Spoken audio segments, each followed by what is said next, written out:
First నా spirit is not own, వాళ్ళ spirit నా టైట్లో హెడ్ టైటిల్ ఏముందో వాళ్ళు పెట్టుకోవడానికి లేదు, అది మార్చుకోవాలి.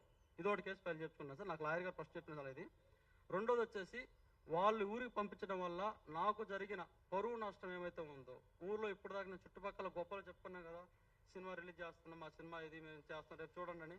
దీనివల్ల ఇప్పుడు వాళ్ళందరూ ఉంటుంది కదా, ఎగతాలు చేస్తున్నారు కాబట్టి దానికోసం నేను ఖచ్చితంగా చేస్తాను సార్. 2-3 రకాలుగా మొత్తాన్ని కంప్లీట్గా ఏటం కూడా అచ్చం మనం ఎవరైతే భూషణ్ గారు అనే టీ సిరీస్ ఉందో వాళ్ళు ఒక్కరిని ఇన్వాల్వ్ చేయండి సార్, ప్రొడ్యూసర్స్ వాళ్ళు అయినా సరే.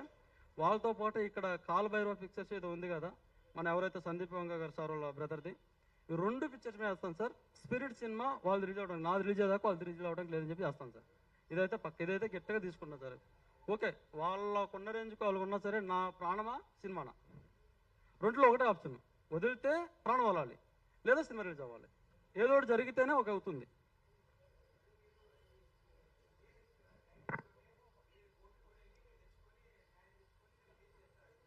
చేస్తాను సార్, తప్పదు కదా చేయాలి సార్. కోర్టు దాకా వెళ్ళానంటే నా టైం టేకింగ్ కాబట్టి ఖచ్చితంగా వాళ్ళ సినిమా ఆగాలంటున్నాను, వాళ్ళ సినిమా ఆగడానికి ఏం కావాలో చేస్తా అంటున్నాను.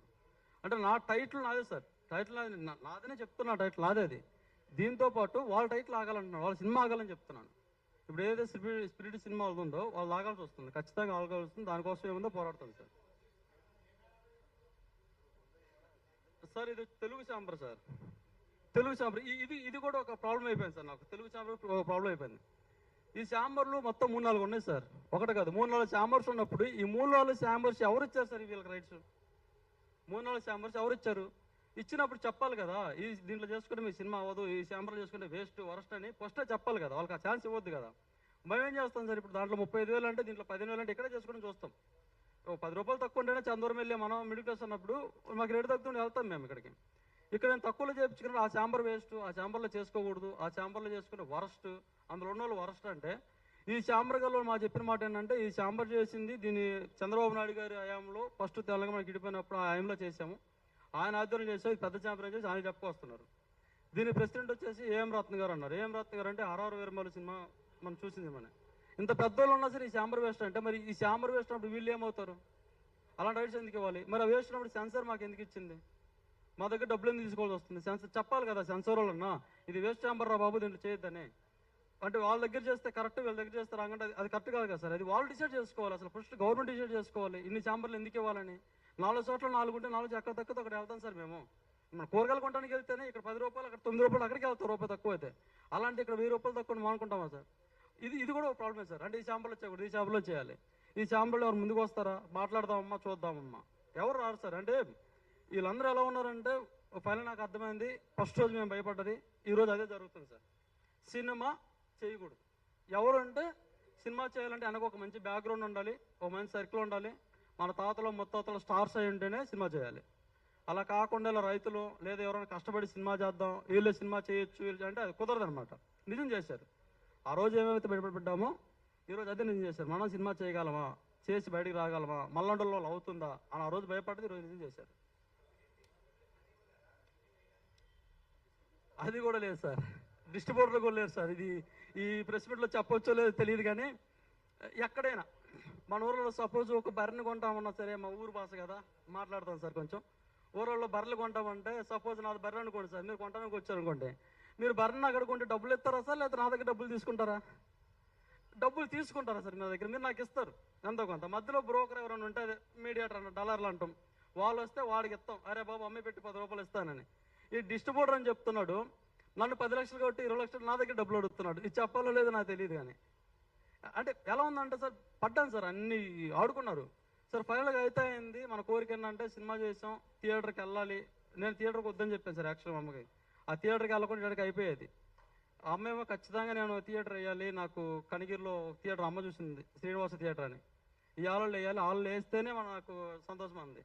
దానికోసం మళ్ళీ సెన్సార్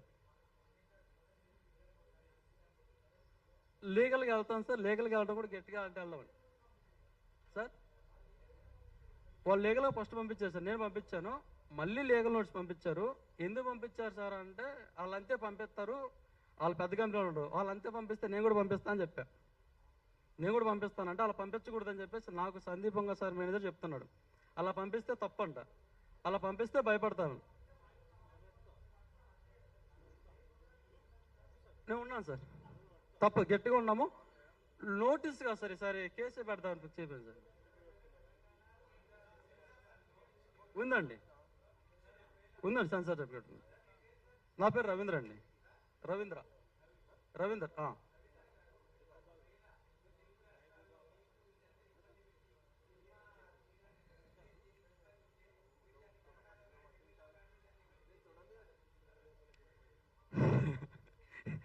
వచ్చిన భాష తెలుగు, తెలుగు వాళ్ళం. అక్కడ ఎక్కడి నుంచి హిందీ ఓడి నోటీస్ ఇస్తేనే ఏం చేయాలి తెలియక మీడియా ముందు కూర్చొని మొరపెట్టుకుంటున్నా. పొరపాటుగా కన్నడకు తమిళకి వెళ్ళారు అనుకోండి, భాష అర్థంగా వాళ్ళతో కొట్టించుకోమని ఇక్కడికి రావాలి. అది హిందీ సంబంధం లేని మ్యాటర్. హిందీ వాళ్ళు వచ్చేస్తే ఒక్క తెలుగు కూడా మాట్లాడలేదు, ఇంక తెలుగు వదిలేసి అక్కడ వెళ్తే కష్టంగా సార్. అది మన ఓటీటీ రిలీజ్ చేయాలంటే సార్ ఫస్ట్ థియేటర్కి వెళ్ళాలంటండి. థియేటర్లు రిలీజ్ అయితేనే, థియేటర్లో మినిమం 50 థియేటర్ల పైన రిలీజ్ అయితేనే ఓటీటీ, లేదంటే ఓటీటీ లేదు, ఛాన్స్ లేదు సార్. ఓటీటీకి వెళ్ళాలా థియేటర్కి వెళ్ళాల్సిందే. ఇప్పుడు ఓటీటీకి వెళ్ళాలి సార్, వాళ్ళు ఒప్పుకోరు కదా సార్. గొడవలో ఉంది ఎవరు తీసుకుంటారు? వచ్చిన ల్యాండ్ 10 రూపాయలు ల్యాండ్ ఎవరు తీసుకోరు. ఎక్కడికి పోనీ ఉండే స్టాండర్డ్ ఉండే ల్యాండ్ అని ఎవరు తీసుకోరు గొడవలో ఉంటే. ఇంక సినిమాని ఎవరు తీసుకుంటారు మనకి? లేదు సార్, అంత సర్కిల్ లేదు సార్. పెద్ద పెద్దోళ్ళు కలిసి మంత్రి గారిని అంటే కందులు దుర్గేష్ గారు ఇక్కడ ఉన్న కలిసి అంత అవకాశం లేదు, అంత పచ్చాలు లేవు మాకు. వచ్చాం సార్, ఊరు నుంచి వచ్చాం, సినిమా రిలీజ్ చేసుకుందామని ఉన్న వాళ్ళతో కొంచెం మాట్లాడుకుంటూ ఆ ఛాంబర్లోకి వెళ్ళి ఒక ప్రెసిడెంట్ పెట్టుకొని మా ఉన్న దాంట్లో పరిధిలో సినిమా రిలీజ్ చేద్దామని రామదాస్ గారు అని చెప్పేసి ఆయనతో మాట్లాడాము. ఆయన అయితే సరే రూపాయి తీసుకున్నా సరే సినిమా రిలీజ్ చేస్తా అన్నారు. ఆయన భరోసాతోటి మేము ముందుకెళ్ళడానికి రెడీగా ఉన్నాం. బెదిరింపులు ఉన్నాయి సార్. ఈ సినిమా పోస్టర్ ఎక్కడైనా కనపడ్డా, ఎక్కడైనా వీడియో కనపడ్డా, దాని గురించి ఎక్కడైనా మాట్లాడినా సరే క్రైమ్ కేసు తీసుకుంటాము. ఇక్కడ హైలైట్ జోక్ ఏంటంటే సార్, వాళ్ళు నోటీస్ పంపించిన దాంట్లో నాకు బాధ అనిపించింది, నవ్వు అనిపించింది. ఈ సినిమా టైటిల్ ప్రమోషన్ చూసి వాళ్ళు భయపడ్డారంట. ఎవరైతే భూషణ్ గారు ఉన్నారో ఆందోళనకు గురైపోయి భయపడి కంగారు పడ్డారంట. అసలు ఆ తర్వాత హిస్టరీ చూస్తే యూట్యూబ్లో T series confusion, T series వాళ్ళేనా నాకు డౌట్. నలుగురు అడిగాను, అరే బాబు ఇలా భూషణ్ ఉన్నారు మరి టీ సిరీస్ అంటే వాళ్ళదే, ఆయనే కమ్మే. వాళ్ళు భయపడిపోయాడు సార్, మమ్మల్ని భయపించేసి. అన్న వాళ్ళని కలిసే అవకాశం నాకు రాలేదన్న, తెలియదు. అంత పెద్ద కాంటాక్ట్స్ లేవన్నా, అంత పెద్ద కాంటాక్ట్స్ అవకాశం ఉంటే కలుద్దామని నేను అదే చెప్తున్నా కదా. లాస్ట్ టైము పవన్ కళ్యాణ్ సార్ని కలవటానికి ఒక 2 నెలలు కూర్చున్నాం, 10 రోజులు కూర్చున్నాం అక్కడ.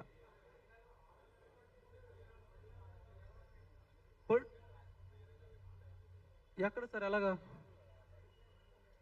ఆ పొలిటికల్ కాంటాక్ట్స్ ఉండాలి కదా సార్. ఇప్పుడు నేను వెళ్ళి కూర్చుంటే వాచ్మెన్ కలవరు కదా నాకు. ఎవరైనా అవకాశం ఉంటే కలుస్తాను సార్, అవకాశం లేకనే ఉన్నాం.